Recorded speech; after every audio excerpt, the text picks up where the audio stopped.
కాకినాడ జిల్లాలో ప్రపంచ జానపద దినోత్సవం సందర్భంగా వివిధ రకాల జానపద కళాకారుల ర్యాలీ డిఆర్ఓ నాయక్ జెండా ప్రారంభించారు. కాకినాడ కలెక్టరేట్ నుంచి బాలాజీ చెరువు సెంటర్ వరకు ర్యాలీ నిర్వహించారు.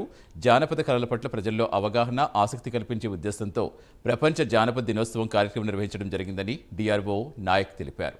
అందరూ సహృదయంతో సహకరించి కళాకారులను ప్రోత్సహించాలని ఆయన కోరారు.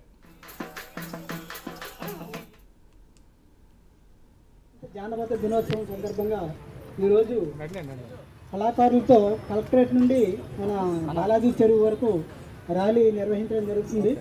ఈ జానపద కళల పట్ల ప్రజల్లో అవగాహన కల్పించి మరుగున పడిపోతున్న కళలను వెలుగులోకి తీసుకురావాలనే సదుద్దేశంతో ఈరోజు కళాకారులు దీన్ని చేపట్టడం జరిగింది.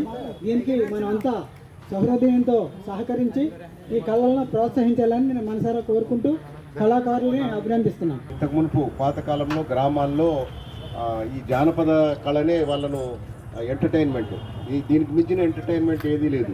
సో తర్వాత చాలా రకాలుగా సినిమా మాధ్యమాలు రావడం, రకరకాల ఎలక్ట్రానిక్ డెవలప్మెంట్ కావడంతో ఇంట్లోనే టీవీలు తర్వాత ఇవన్నీ వచ్చిన తర్వాత వీటి యొక్క మరుగున పడిపోతున్నాయేమో అనేటువంటి భావన కలిగింది.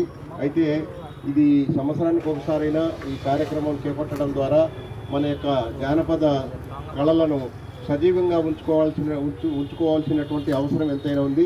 సో కాబట్టి ఈరోజు ఈ కార్యక్రమం జరుపుకోవడం అనేది చాలా ముదావహము. అందరికీ ఈ సందర్భంగా శుభాకాంక్షలు తెలియజేస్తున్నాను. సో ఇది మన మనసులో